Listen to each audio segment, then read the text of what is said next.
우리 하나님의 말씀은 요한계시록 2장 18절에서 29절까지 말씀입니다. 요한계시록 2장 18절에서 29절 우리 한 절씩 교독합니다. 두아디라 교회의 사자에게 편지하라. 그 눈이 불꽃 같고 그 발이 빛난 주석과 같은 하나님의 아들이 이르시되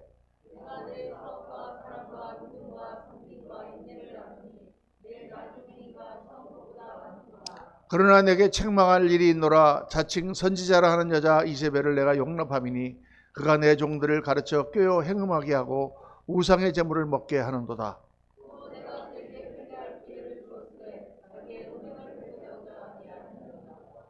볼지어다 내가 그를 침상에 던질 터이요 또 그와 더불어 간음하는 자들도 만일 그의 행위를 회개하지 아니하면 큰 환난 가운데에 던지고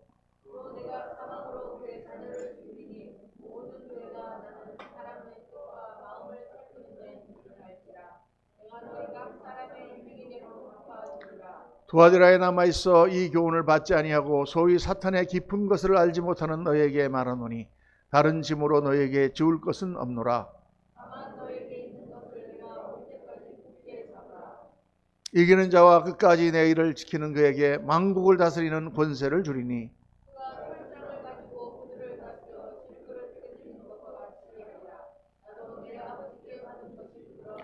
내가 또 그에게 새벽배를 주리라. 귀 있는 자는 성령이 교회들에게 하시는 말씀을 들을지어다. 아멘. 아멘. 오늘 말씀 제목은 바알 신앙을 경계하라. 바알입니다. 오늘 계시록에 나오는 그 7교회에 보내는 예수님의 편지 가운데 네 번째 교회를 묵상합니다. 지난주는 우리가 선교 대회 주일로 우리가 섬겼기 때문에 선교에 관한 말씀을 전했고, 그전 이제 새 교회하고 또 다음 주에는 우리가 성탄 주일이기 때문에 절기가 지나고 나면 다시 5번째 교회로 넘어갈 것입니다. 그동안에 새 교회를 묵상했죠. 어떻게 외운다 그랬죠? 에서보두 사빌라. 다 같이 시작. 에서보두 사빌라 하세요. 그거 왜냐면 이렇게 외워집니다. 집에 가서 에서보두 사빌라, 에서보두 사빌라 이렇게 한번 20번 하면 외워집니다. 에베소, 서머나, 버가모, 두아디라, 사대, 빌라델비아, 라오디게아 이렇게 7개의 교회입니다. 에베소 교회는 어떤 교회였습니까? 에베소 교회는 수고하고 인내하고 진리를 지킨 교회, 이단을 물리쳤던 교회. 그 당시에 아주 크고 훌륭한 교회였는데, 그런데 시간이 지나면서 주님과의 처음 사랑을 버렸다. 처음 사랑을 잊어버렸다. 에베소 교회에 주시는 아주 중요한 메시지였습니다. 두 번째 교회였던 서머나 교회는 환난과 고난 가운데 핍박받는 교회. 그러나 그 고난을 이기고 그리고 정말 승리한 교회. 그래서 책망을 받지 않고 주님 앞에 칭찬만 받은 그런 두 교회 가운데 하나가 서머나 교회입니다. 세 번째 교회는 바로 버가모 교회입니다. 핍박 가운데 믿음은 지켰지만 발람의 교훈이 뭐라고 그랬습니까? 세상과 야합하는, 세상 물결에 휩쓸려 들어가는 그런 타락한 교회로 주님의 책망을 받았습니다. 그리고 오늘 이 네 번째 교회는 한마디로 바알 신앙에 물들어서 진리를 잃어버린 그런 교회의 모습을 주님께서 말씀하십니다. 두아디라라고 하는 도시는 별로 크지 않은 그러한 도시입니다. 그런데 두아디라라는 도시는 특징이 있어요. 여기는 공인들과 장인들이 많이 모였던 그런 도시였습니다. 상인들도 많이 모이고. 그러니까 공업이 발달했고 거기는 아주 우리나라 같은 뭐 울산이라든가 창원 같은 그런 공업단지가 있고 많은 그런 장인들이 활약하던 도시가 바로 두아디라였다는 거예요. 그래서 토기공이라든가 철공이라든가 직물을 생산하는 그러한 공장이나 그러한 직공들 또 목공, 석공 뭐 이런 그 당시에 그 소아시아의 가장 중심지 공업도시가 바로 이 두아디라였다. 사도행전에 보면 사도 바울이 빌립보에 가서 기도처를 찾다가 거기서 한 여사업가를 만나죠. 그분 이름이 뭡니까? 루디아를 만났는데 루디아가 어디 사람이냐? 두아디라 사람이에요. 근데 루디아가 무슨 사업을 하느냐? 옛 번역에 보면 자주장사, 지금 번역에 보면 자주 염색 직물을 파는 장사다 이렇게 말합니다. 그러니까 그 당시에 자주 색깔로 옷을 물들여 가지고 그것을 파는 그러한 직물 사업가가 바로 루디아죠. 근데 그 여사업가가 어디 출신이냐? 바로 두아디라 출신입니다. 그래서 두아디라의 특징은 뭐냐? 그렇게 공업이 발달하고 기술이 발달하다 보니까 기술을 숭상하게 되고 하나님을 믿는 신앙보다는 인본주의로 빠지는 그런 풍토가 있었다. 가만히 생각해 보면 이제 우리나라하고 굉장히 비슷해요. 우리나라가 옛날에 농목기구 우리가 모든 것을 참 여러 가지 산업이 떨어질 때는 하나님을 더 중요시 생각하는 그런 생각이 많았는데 공업이 발달하고 테크놀로지, 기업이 발달하고 막 그러니까 점점점 사람들이 은연중에 하나님을 믿는 믿음보다는 기술을 더 숭상하는 그런 쪽으로 빠진다. 뭐 컴퓨터 무슨 뭐 AI 막 이런 게 나오면서 점점 더 인본주의적인 신앙으로 빠진다는 것이에요. 또 그렇게 기술이 발달하고 공인들이 모이다 보니까 거기에는 길드 같은 것이 생겼습니다. 길드라는 것은 그냥 노동조합이 아니고 그런 기술자들의 조합이 길드죠. 기술자 연맹 같은 것입니다. 협회 같은 거. 그런데 그 길드가 중세시대로 오면서 굉장히 강해져 가지고 그게 사실은 르네상스 산업혁명을 일으키는 원동력이 된 그런 사람들이죠. 그러다 보니까 그런 그 기술자 연맹이라든가 조합 같은 것들이 사람을 더 의지하게 만들고 하나님에 대한 신앙의 걸림돌이 되었을 수도 있다. 이렇게 주석책에 나와 있어요. 정말 그런 면이 많이 있는 것 같습니다. 우리나라도 보면은 무슨 노동조합이라든가 사람을 딱 모으고 이렇게 하다 보니까 사람을 더 의지하고 하나님을 의지하는 것보다 사람을 더 의지하게 되는 그런 인본주의적인 경향이 전체적인 사회적으로 생긴 그러한 도시였다는 거예요. 그런데 오늘 두아디라 교회의 특징을 주님께서 말씀하시면서 그런 모든 일에 참 훌륭한 일을 했지만 악한 왕비 이세벨과 같은 거짓 선지자를 너희가 용납함으로써 바알 신앙에 빠지고 도덕적인 면에서 타락한 그런 교회가 되었다고 책망을 하고 있습니다. 물론 처음부터 두아디라 교회가 그랬던 것은 아니죠. 오늘 말씀 보면은 내가 내 사업과 사랑과 믿음과 섬김과 인내를 아노니 내 나중 행위가 처음 것보다 많도다. 점점 그렇게 아주 사업을 일으키고, 사업이라는 건 다시 말하면 사역을 말하는 거죠. 사랑이 많고 믿음이 충만하고 많이 섬기고 또 인내하면서 그렇게 자랐던 교회다. 그래서 점점 부흥하는 그런 교회였다. 시간이 갈수록 나중보다 더 점점 교회가 커지고 그렇게 충성하는 교회였다. 정말 우리 한국 교회처럼 그렇게 부흥하는 교회였다. 그런데 그 다음 말씀 20절에 그러나 그 많은 업적에도 불구하고 치명적인 잘못이 있었다. 그게 뭐냐? 자칫 선지자라 하는 여자 이세벨을 용납한 것이다. 이세벨은 뭐냐? 바로 바알 신앙이에요. 이세벨 하면 바알 신앙입니다. 나중에 설명을 하겠지만 그러나 내가 내게 책망할 일이 있노라. 자칭 선지자라 하는 여자 이세벨을 내가 용납하니니 그가 내 종들을 가르쳐 꿰어 행음하게 하고 우상의 제물을 먹게 한다. 잘못된 신학, 잘못된 사상 이런 것들이 바알 신앙과 함께 들어왔다는 것입니다. 이 이세벨이라는 여자는 어떤 여자냐? 이세벨은 이 요한계시록이 쓰여지기 한 800여 년 전에 북이스라엘 아합 왕의 왕비였습니다. 북이스라엘과 남유다로 갈렸잖아요. 그런데 그 북이스라엘의 아합 왕이 상당히 그래도 힘 있는 왕이었는데 그런데 이 누구랑 결혼을 했냐면 시돈 땅에 있는 엣발이라고 하는 왕의 그 딸과 결혼을 했어요. 말하자면 이방 여자랑 결혼을 했단 말이죠. 그런데 이 이방 여인이 왕비로 들어오면서 자기가 믿는 바알 신을 가지고 들어왔어요. 그래서 이 남편 아합이라는 왕이 굉장히 좀 우유부단한 사람입니다. 그러니까 남편을 꿰어서 온 왕실이 다 바알을 섬기게 하고 그리고 온 국민이 다 바알을 섬기게 하는 그래서 하나님으로부터 벌을 받고 나라가 망하게 한 아주 근본적인 원인을 제공한 사람이 바로 이 이세벨이에요. 이세벨. 그래서 하나님의 선지자들을 다 죽이고 나중에는 엘리야까지 죽이려고 하다가 그 유명한 갈멜산의 그 엘리야의 기도와 영적인 전투가 있잖아요. 하나님께서 거기에다 불을 내리시고 그때 그 바알과 아세라의 선지자들을 다 죽이는 역사가 일어나고 막 그런 일을 하다가 결국은 어떻게 했느냐? 나중에 아합 왕이 미혹의 영의 꼬임을 받아가지고 여호사밧과 남유다와 같이 동맹을 맺어서 아람을 치다가 죽습니다. 전사합니다. 아합 왕이 전사하니까 정변이 일어나서 예후라고 하는 군대 장관이 나라를 뒤엎으려고 쳐들어오고 그 내시들이 성문 위에서 이세벨을 떨어뜨려 죽이죠. 그래서 개들이 와서 그 시신을 다 뜯어먹었다고 하는 아주 비참하게 인생을 마감한 악녀의 상징입니다. 악녀의 상징. 절대로 아이를 낳으면 딸을 이름을 이세벨이라고 지으면 안 돼요. 뭐 성경에 나오는 이름이니까 다 좋은 이름이 아니냐 이렇게 생각하는데 성경에 나오는 이름 중에서도 아주 나쁜 이름도 있습니다. 그런데 이 이세벨과 같은 거짓 선지자를 두아디라 교회가 용납했다는 거예요. 그래서 어떻게 됐느냐? 그가 내 종들을 가르쳐, 종들을, 특별히 지도자들을 가르쳐 꿰어 행음하게 하고 우상의 제물을 먹게 했다. 이 바알 신학이라는 건 뭐냐면 한마디로 이 땅의 풍요와 축복을 구하는 그러한 종교입니다.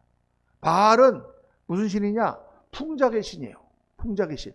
아세라는 생산의 여신입니다. 그러니까 풍작, 농사를 지으면 풍년이 와 이러잖아요. 곡식이 잘 되고, 그리고 아세라 여신을 숭상하면 뭐를 많이 나? 동물들이, 가축들이 새끼를 많이 낳는다. 소가 새끼를 많이 낳고, 양도 새끼를 많이 낳고, 그래서 목축업이 잘 돼야 될 거 아니에요. 사람도 그 당시에는 다산을 해서 애를 많이 낳아야만 그 가문이 크고 나라가 잘 되기 때문에 다산의 여신이 바로 아세라예요. 그러니까 이 남신 바알은 풍작의 신이고 여신 아세라가 생산의 여신이기 때문에 이 두 신이 하늘 위에서 서로 이렇게 교접을 하면 비가 내린다라고 그 당시 사람들은 믿었어요. 그래야 비가 내려야만 이게 다 풀이 잘 일어나고 그 풀을 먹은 새끼들도 가축들도 새끼를 잘 낳고 이렇게 되잖아요. 그 비가 없는 땅이니까. 그래서 이 바알 신전에 가면 아세라 목상이 거기 같이 있고 그리고 거기에 여사제들을 두어서 그 여사제들이 아주 음란하게 춤을 추면서 사람들과 함께 그렇게 음란한 짓을 막 해서 하늘에 있는 이 바알 신과 아세라 신을 막 자극하게 흥분하게 만들어서 그래서 비가 내리게 만들어야 된다. 이게 바알 신앙의 전부예요. 그래 그 당시 이 가나안 사람들이 믿는 이 신. 왜냐하면 사람들은 다 비가 많이 와야 되고 그래서 잘 먹고 잘 살고 풍요의 신을 추구하기 때문에 보이지 않는 하나님, 율법을 지키며 살으려고 하는 하나님보다 훨씬 더 매력적이다 그 말이에요. 그래서 계속 이스라엘 역사에는 이 바알이 떠나지 않는 것입니다. 바알 신이 계속 믿는 사람들을 현혹하는 거죠. 잘 먹고 잘 살고 하는 게 뭐가 나쁩니까? 이렇게 물어볼 수 있지만은 잘 먹고 잘 사는 것 그게 하나님 나라의 영광보다 더 중요하게 되면 이거는 아주 큰 문제가 되는 것이죠. 그리고 그게 무슨 주의입니까? 육체주의, 쾌락주의, 물질주의, 현세주의로 빠지는 거죠. 어떻게 보면 지금 우리 한국교회가 겪어온 그런 과정과 꼭 같습니다. 우리 한국교회가 얼마나 사업을 많이 했습니까? 얼마나 참 교회가 큰 일도 많이 하고 믿음도 좋아가지고 큰 교회도 많이 짓고 선교사도 많이 파송하고 뭐 기도도 많이 했고 제가 지금 다 과거 시제를 쓰고 있습니다. 많이 하고가 아니고 많이 했고 여러분들도 기도 많이 했죠? 언제? 옛날에 그때 지금은요? 지금도 하십니까? 별로 안 한 것 같은데 아멘 하시네. 지금은 사실 자신이 없어요. 옛날에는 미국에서 우리 그 교단이라든가 이 선교사님들이라든가 뭐 이런 목사님들이 한국 갔다 오면은 막 한국 교회는 나는 어메이징 뭐 대단한 그 사람들 기도하는 걸 가서 봐라. 막 기도를 막 이 사람들은 막 밤을 새고 한다. 매일 새벽에 나와서 기도한다. 그래가지고 오면 막 칭찬해. 한국 교회 같은 그런 교회가 없다고 막 그랬어요. 지금도 그런가? 제가 와서 보니까 안 그런 것 같아. 매 1,000명이 모이는 그런 교회도 가보면은 새벽 기도가 뭐 불과 몇십 명도 안 돼. 지금은 옛날처럼 기도도 하지 않습니다. 그런데 하여간 옛날에 그랬다 그 말이에요. 그랬는데 왜 그렇게 했느냐? 이 땅에서 어떻게든지 잘 먹고 잘 살고 어떻든지 풍요하게 하려고 그렇게 기도하고 그런 면이 없지 않냐 그 말. 그렇습니다, 여러분. 그쪽으로 빠져버렸다 그 말이에요. 문제는. 여러분, 우리가 이 땅에 살면서 하나님의 복을 받아야 됩니다. 아멘입니까? 저는 절대 그거에 대해서 반대하는 사람이 아니에요. 이 땅에 우리가 하나님의 축복과 은총을 받지 않으면 우리가 어떻게 살겠습니까? 하나님께서 우리에게 일용할 양식도 주셔야 되고 우리를 높여서 세상에서 머리가 되고 꼬리가 되지 않도록 은혜를 베풀어 주셔야 되는 거예요. 바벨론으로 잡혀간 이스라엘 백성들 가운데 하나님께서 특별히 다니엘과 그 친구들을 세우셔서 그들을 바벨론에서 아주 높은 자리까지 하나님께서 올리셨어요. 그래서 그들이 큰 일을 했습니다. 그렇게 하나님께서 지키셨지만 다니엘과 그 세 친구들과 그 발탁받은 유대인들이 훌륭했던 것은 그들이 결코 이 땅의 영화를 위해 살지 않고 하나님과 그 의를 위해서 살았다는 것이죠. 우리가 많은 물질도 필요하고 우리가 재능도 필요하고 우리가 많은 그런 하나님 주시는 복이 필요하지만 그 모든 복이 다 하나님 나라와 그 의를 위하여 필요하기 때문에 하나님 주시는 것이고 그것을 위하여 쓸 때 그것이 가치 있는 것이고 그때 진짜 축복이 되는 거다 그 말이에요. 그런데 그것을 추구하다가 하늘의 영광을 잊어버리고 하나님을 멀리하게 된다면 그것은 축복이 아니라 저주가 된다는 것입니다. 여러분, 우리가 정말 이 땅의 축복, 이 땅에서 복받고 이 땅에서 잘 먹고 잘 살기 위해서 그렇게 우리가 예수를 믿는다면 꼭 예수 믿을 필요가 뭐 있겠어요? 여러분, 이슬람을 믿는, 알라를 믿는 이슬람 사람들은 가만히 있는데도 거기 소기가 펑펑 나와가지고 잘 삽니다. 우리나라는 소기 한 방울 나지 않는데 왜 이렇게 잘 사는 거예요? 일본 가면은 잡신들만 있는데 잡신을 다 믿는 사람들 신도가 그런 거잖아요. 그런데 일본 잘 살잖아요.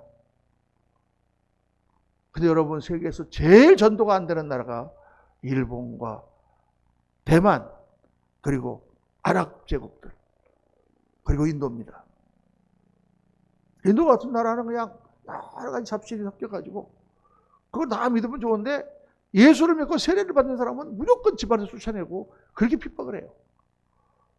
그러니까 그렇게 전도하기가 어렵다는 거죠. 예수 안 믿고 잘 살면 정말 전도하기 어렵습니다, 여러분. 예수 안 믿고 정말 못 살고 너무 고통스럽다 그러면 가서 전도할 때 하나님 믿어봐라. 하나님께서 도와주신다 하면 전도가 잘 되는데 예수 안 믿어도 잘 사니 그게 축복입니까? 저주입니까? 저주예요. 이 땅의 축복과 현세적인 성공만을 추구하다 보면 크게 나타나는 현상이 바로 거짓 선지자 이단을 용납하는 거예요. 여러분, 그동안에 이단들이 많고 사입이라든가 잘못된 기도원에 가가지고 뭐 이렇게 하고 하는 그런 모든 것들이 다 어디에다 초점을 맞추고 있습니까? 현세적인 축복에다가 초점을 맞췄다고 말해요. 그래서 무슨 뭐 병이 낫는 거라든가 뭐 이상한 방법을 써가지고 무슨 뭐 이렇게 하는 잘못된 말씀과 어긋난 그런 것을 가르치는 게 다 현세적인 것에 목적이 있었단 말이에요. 근데 지금 어떻게 됐습니까? 그거에 정통교회가 빠져가지고 현세적인 축복에다가 너무 맞추다 보니까 올해 신천지 같은 이단이 나타나서 지금 교회를 보면서 다 바벨론 교회다, 타락한 교회다라고 그들이 이단 소설을 펼치고 있다고 말입니다. 어떻게 된 거꾸로 된 거예요. 지금 어느 시대인데 옛날 전도간의 찌끄러기 같은 그런 이단이 이렇게 활개를 치고 있습니까? 여러분, 그런 이단이 활개를 치는 이유는 세 가지 이유인데 정통교회가 말씀에 서지 않았기 때문에 지도자들이 말씀에 서서 정말 하나님의 영광을 나타내지 않았기 때문에 성도들이 말씀을 바로 배우지 않았기 때문에 그리고 세 번째는 말씀대로 살려고 애를 쓰지 않았기 때문입니다.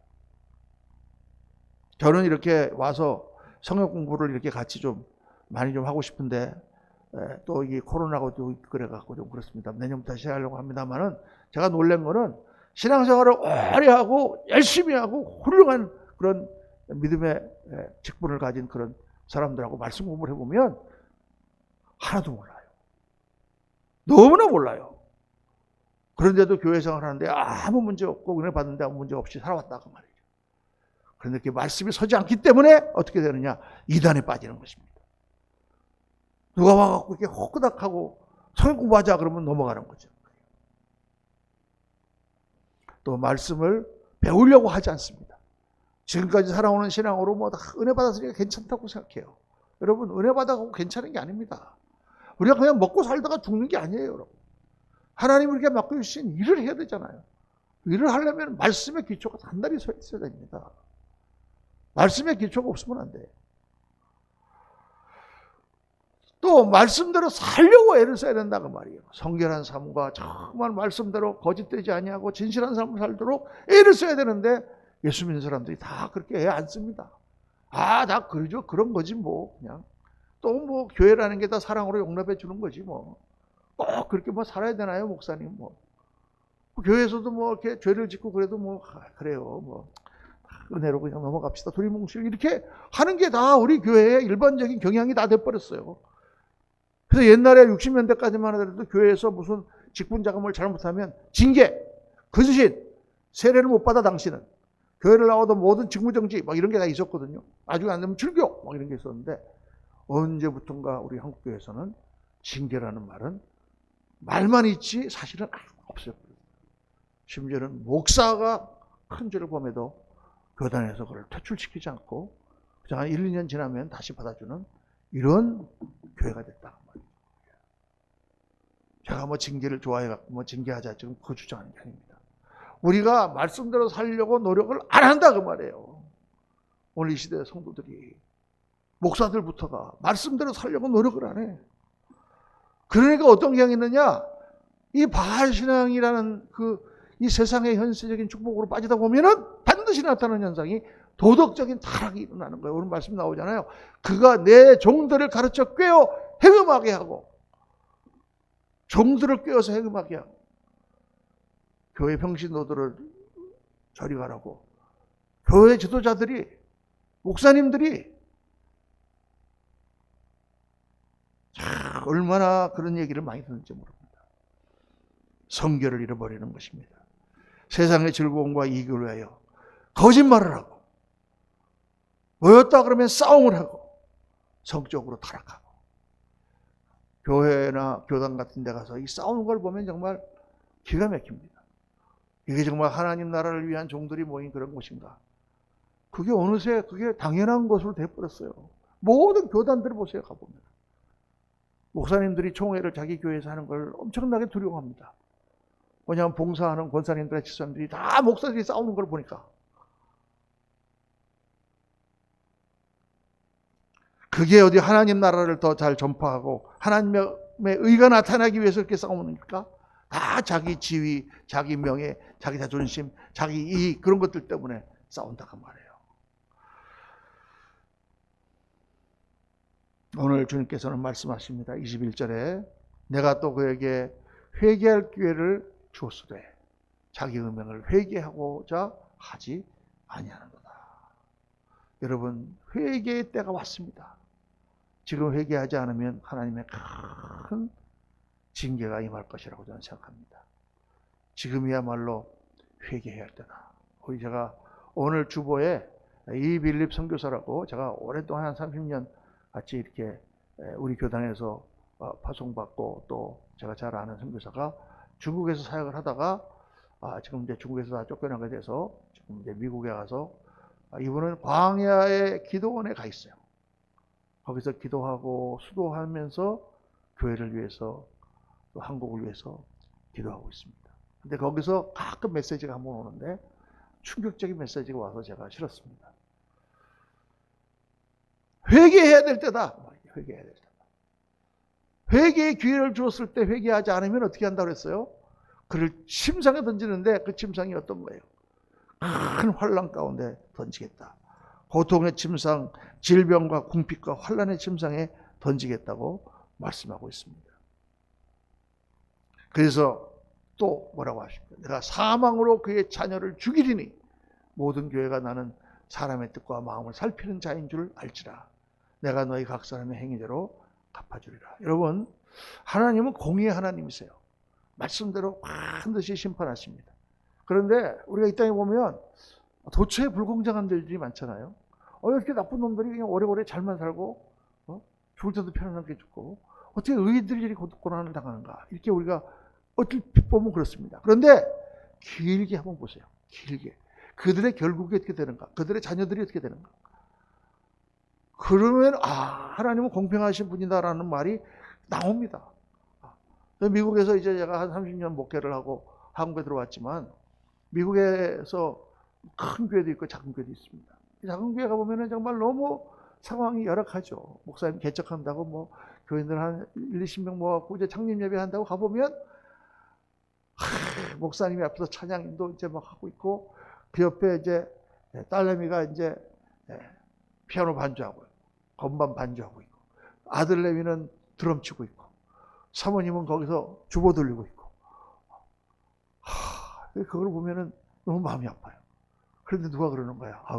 제가 내일 시험이라는데 저기 나가서 아빠 지금 창립 예배 한다고 반주하고 있네. 막 그 말 들으니까 너무 마음이 아픈 거야. 고등학교를 좋은 학교를 다니는데 거기서 공부하기도 바쁠 텐데 나도 우리 딸들 그렇게 시켰나 몰라. 하여간 그리고 그렇게 애들이 잘합니다. 내일 시험 봐야 되는데 공부해야 되는데 공부 안 하고 아빠 이거 한다고 나가서 이거 반주해주고 그냥 그렇게 하면서 애들이 잘하는데 놀라운 거는요. 나중에 걔들이 잘 돼요. 하나님께서 걔들 신앙을 다 흡수해 주셔서 얼마나 잘 되는지 몰라요. 근데 큰 교회에 뭐 몇천 명 모이고 이러는 교회 목사님들 자녀들 가운데 다 그런 건 아니지만 그렇게 애들이 잘 안 되는 애들이 많아요. 어떤 큰 교회는 아이가 그냥 무슨 자기 친구들하고 같이 이렇게 몰려다니다가 걔가 권총을 들고 들어가서 닥터 오피스를 터는 바람에 들어가갖고 7년형을 받았어요. 그 아버지가 매일 면회를 갔대. 거의 한 1시간 걸리는 그 감옥을. 나중에 그걸 막 눈물로 하더라고. 내가 얼마나 마음이 아픈지. 제가 그때 속으로만 이렇게 생각했어요. 야, 하나님은 그래도 공평하시구나. 속으로만. 겉으로 얘기하면 큰일 나니까. 우리가 무슨 그걸 정죄하는 게 아니라 그래요, 여러분. 어렵고 힘들게 그렇게 자라도 그 가운데 신앙을 배우고 그 가운데 정말 하나님을 섬기는 걸 배우는 그런 자녀들이 있어요. 잘 살고 애들을 편안하게 다 잘 키우는 것 같아도 애들을 바로 세우지 못하면 어떻게 됩니까? 애들을 망치는 거예요. 하나님을 믿는 그 믿음의 결과는 반드시 나타나게 돼 있어요. 여러분, 우리나라가 어떻게 이렇게 잘 됐습니까? 어떻게 우리나라 같이 전 세계사에 없는 기적을 우리가 이뤘습니까? 무슨 뭐 어떤 사람들이 이것저것 꼽아보지만 그 이유가 될 수가 없어요, 여러분. 우리 기술이 있어요, 자본이 있어요, 뭐가 있어요, 뭐 아무것도 없어요, 우리는. 거지 같은 나라인데, 나라를 잃어버렸다가 되찾은 신생국인데 어떻게 이렇게 세계의 열강에 드는 나라가 될 수 있습니까? 교회가 잘했기 때문이에요. 교회가 기도했기 때문이야. 우리 한국교회가 얼마나 기도했습니까? 여러분, 가만히 떼기 위해서 천막 밑에서. 그런데 교회가 타락하면 어떻게 될까? 나라가 망해. 선거를 잘해야 우리나라가 잘 되는 게 아니에요, 여러분. 교회가 기도하지 않고 교회가 바로 서지 않으면 나라가 망해. 역사가 증명하고 있어요. 로마 제국이 왜 망했습니까? 서로마 제국이 왜 망했습니까? 게르만 민족의 대이동 때문에 망했습니까? 교회가 타락했기 때문에 그래요. 게르만족들이 몰려오니까 게르만 사람들을 받아들여야 되잖아요. 근데 게르만 사람들의 그 우상 숭배가 다 들어왔어. 북구 쪽에 있는 모든 문화가. 그 중에 하나가 크리스마스 추리야. 그렇다고 저거 뭐 우상이라고 제가 세우지 말라는 거 아니야. 이거 풍습이니까 좋은데, 이렇게 하고 교회가 타락했어, 그래갖고. 서로마 제국이 먼저 멸망했어요. 그 다음에, 동로마 제국도 마찬가지로, 그 뒤에 몇백 년 더 갔지만, 나중에 다 교회가 타락하니까 나라가 망했어요. 러시아가 망하고, 러시아 제국이 망하고, 레닌 혁명이 일어나서, 볼셰비키 혁명이 일어나서, 공산주의를 변할 때, 왕국 쪽이고 뭐고 왕부터 다 죽였습니다. 그때 러시아 정교회가 얼마나 타락했는지 몰라요.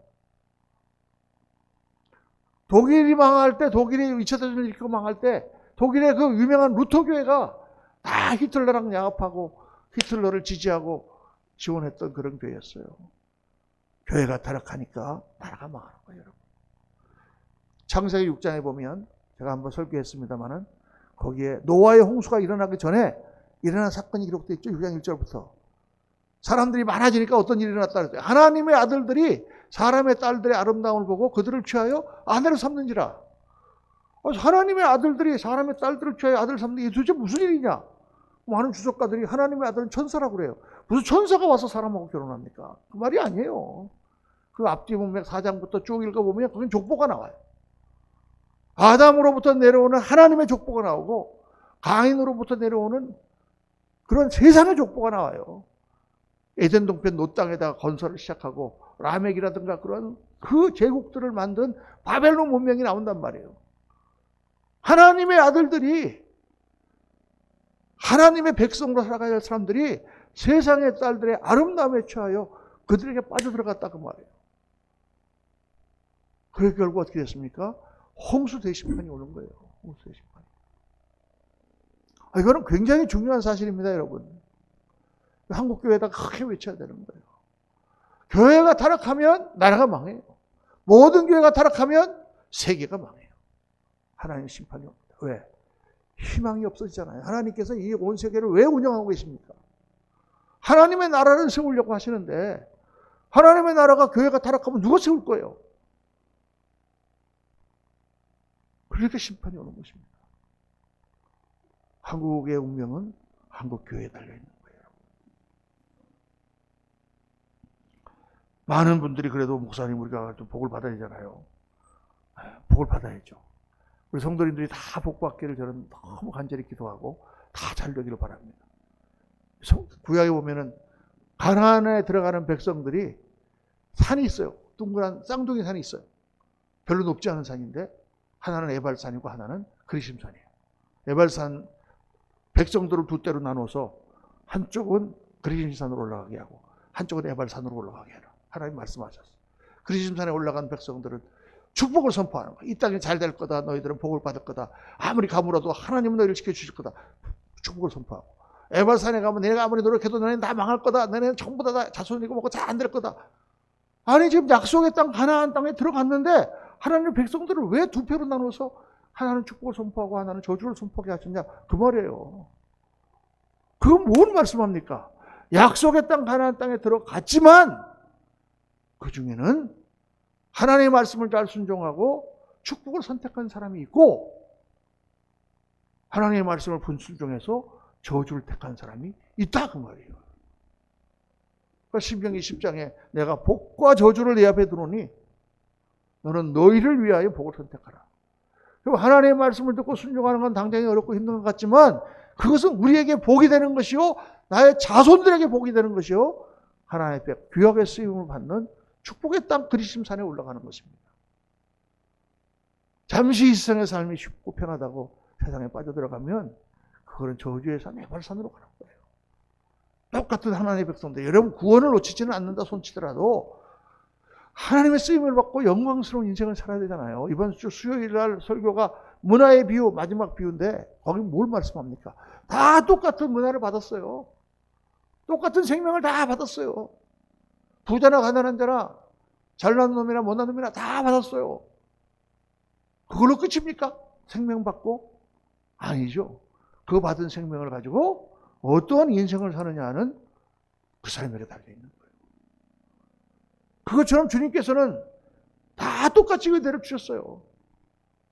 장로님이나 권사님이나 그냥 평신도나 목사나 다 똑같이 하나님의 은혜를 받아서 우리는 천국 백성이 됐어요. 그런데 그 바른 은혜를 가지고 어떤 삶을 사느냐 그 말이야. 어떤 삶을 사느냐. 어떤 신앙의 삶을 사느냐. 이상하게 열을 잡고 달라고 했네. 그래요. 그래서 복 받아야 됩니다. 하나님의 복을 받는데 어떻게 받아야 되느냐. 중요한 세 가지가 있어요. 첫째는 세상 성공보다 영원한 영광을 추구해야 됩니다. 이거는 굉장히 중요한 거예요. 다시 말하면 거꾸로 얘기하면 하나님의 뜻에 어긋나는 것 같으면 세상에서 성공한 길 같지만 가지 마라. 그 말.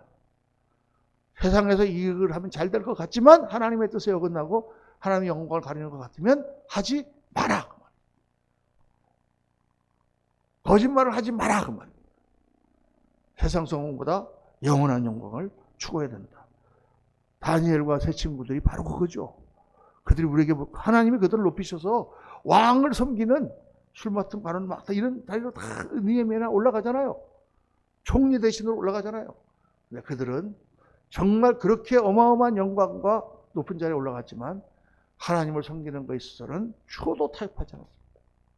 그게 그렇게 잘나서 풀무불 앞에서 살아나고 사대굴에 들어가서도 살아나고 그렇게 했다는 것을 다니엘서가 기록하고 있는 거죠. 세상적으로 조금 이익이 되고 세상적으로 조금 나한테 유익이 된다고 하나님의 뜻을 거스리고 하나님의 영광에 거스르는 짓을 하지 마라. 둘째, 말씀 중심의 신앙에 서야 됩니다. 능력도 좋고 성령서도 좋고 다 좋지만 그게 하나님 말씀 본의 아래 있어야 됩니다. 여러분, 저는 신앙 체험을 많이 한 사람이고 신앙 체험이 아주 중요하다고 강조하는 사람입니다. 믿음은 이론이 아니라 실제가 돼야 돼요. 하나님을 경험하면서 살아야 돼요. 내가 기도하는 것이 응답받고 그 응답 가운데 하나님의 살아계심을 더 체험하는 그런 신앙자가 되어야 됩니다. 아멘입니까? 그런데 중요한 것은 그 내 체험이 하나님 말씀을 뛰어넘으면 안 된다 그 말이에요. 왜? 신앙이 내 체험에 국한되어서는 안 되기 때문에. 체험이라는 건 유익한 거지만 그게 그 신앙의 전부가 아니에요. 내가 체험하고 내가 깨달은 게 하나님 말씀에 맞느냐가 중요한 거예요, 여러분. 어떤 분들이 많이 목사님 제가 기도응답 받았습니다. 기도응답 받았고 이번에 이렇게 하려고 합니다. 그래요?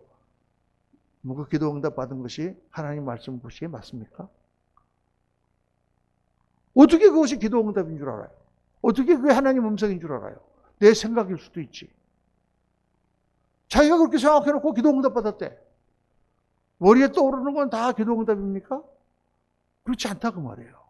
그럼 어떤 사람이 내가 기도했는데 하나님의 생각을 주셨다. 그러면 그게 하나님의 생각인지 아닌지를 어떻게 판단할 수가 있습니까? 그래서 이 성경을 주신 거예요, 우리에게. 말씀에 비춰봐야지. 말씀에 비춰보고 그것이 말씀에 맞으면 하나님의 뜻이고 그렇지 않으면 하나님의 뜻이 아니죠. 자기 생각이죠, 여러분. 때로는 하나님이 기도 응답 안 하십니다. 응답한다고 하셨는데 왜 안 하십니까? 안 하실 때도 있어요. 그럼 어떻게 합니까? 응답 안 하시면 뭐 그냥 나 하나님 안 믿어 이제 그럴 거요? 그게 바알 신앙이다 그 말이에요. 어떻게 합니까? 그리 아니하실지라도 나를 이 풀무불에서 건져주시지 아니하실지라도 나는 하나님을 믿습니다 하고 하는 게 그게 바른 신앙이죠. 이걸 셋째, 이 시대 교회의 성결을 회복해야 됩니다. 이거는 여러분과 저에게 주어진 과제예요. 오늘 이 시대 우리 한국교회의 과제입니다. 성결을 회복해야 돼요. 여러분, 교회가 세상에서 힘이 없는 이유가 뭐냐? 왜 힘이 없다고 생각하세요? 하나님의 임재가 없기 때문입니다. 하나님이 나와 함께 하시는데 내가 왜 힘이 없어? 하나님이 나와 함께 하시는데 왜 내가 낭망합니까? 하나님이 나와 함께 하시는데 내가 왜 이렇게 비실비실합니까? 하나님이 나와 함께 하시면 내 눈에 빛이 나고 강해져야 되잖아요. 하나님의 임재가 없으면 우리는 비실비실할 수밖에 없는 거예요. 세상 사람들이 교회를 비난하고 조롱하고 욕하는 이유가 뭐예요? 저 사람들은 너무나 거룩하게 살고 너무나 성결하게 살기 때문에 우리가 욕해야 된다. 그렇게 합니까? 아니다 그 말이에요. 하나님이 함께 하시는 증거가 나타나지 않는 거야. 그렇게 세상 사람들이 우습게 하는 것입니다. 깨끗하고 아름답고 참되고 거룩한 성도들의 삶이야말로 교회의 힘이고 시대의 등불인 것입니다. 어떻게 우리가 하나님의 빛을 나타내느냐? 하나님의 임재를 늘 의식하면서 살아야 돼요. 우리의 늘 모든 삶에 하나님의 임재가 있습니다. 그 하나님께 여쭤보고 그 하나님의 원하시는 대로 삶을 살면 되는 거예요. 뭐 어려울 거 하나도 없어요. 오늘 주님은 뭐라고 말씀하십니까? 그 눈이 불꽃 같고 그 발이 빛난 주석과 같은 하나님의 아들이라 이렇게 표현하시죠. 우리를 꿰뚫어 보고 계시는 하나님. 그리고 23절에 모든 교회가 나는 사람의 뜻과 마음을 살피는 자인 줄 알지라. 내가 너희 각 사람의 행위대로 갚아주리라. 여러분, 무서운 말씀입니다. 우리는 예수 믿으니까 괜찮아. 구원파처럼 무조건 예수 믿으니까 회개 안 해도 괜찮아. 죄 지어도 괜찮아. 그렇게 성경은 말씀하시지 않아요. 제가 늘 말씀했죠. 독을 먹어도 괜찮아. 왜? 해독자가 있기 때문에. 예수님이라는 해독자가 있기 때문에 죄를 져도 괜찮아. 회개하면 다 용서해 주셔. 할렐루야. 목사님, 어제 또 죄를 졌는데 또 회개하고, 오늘 또 죄를 졌는데 회개하고, 내일 또 죄를 졌는데 회개하고, 그래서 다 용서해 주십니까? 용서해 주세요. 할렐루야. 그러면 뭐 맨날 죄 짓고 회개하면 되겠네? 돼요. 죽지 않아요. 근데 여러분 한번 생각해 보세요. 내가 독을 먹어도 해독제가 있어. 다시 풀려나. 그러면 아침마다 독 한 사발씩 마시겠습니까? 해독제가 있으니까? 아니죠. 성경에 보면 그건 예수님을 십자가에 2번 못 박는 거라 그래요. 다시 못 박는 거다. 우리가 죄를 자꾸 짐짓지 않는 것은 그리스도를 다시 십자가에 못 박는 거다. 그분이 예수님이 다 우리 죄를 대신 떠맡고 있으니까 자꾸 짐을 더해주는 거다 그 말이에요. 독을 아무리 해독제가 있어도 자꾸 독을 마시면 나중에는 파리해져서 죽습니다. 우리가 예수를 믿고 정말 하나님 말씀대로 살아가는 것은 우리에게 복이 되는 것뿐만 아니라 하나님의 영광을 나타내는 거예요. 그래서 하나님의 나라, 교회를 강하게 만드는 거예요.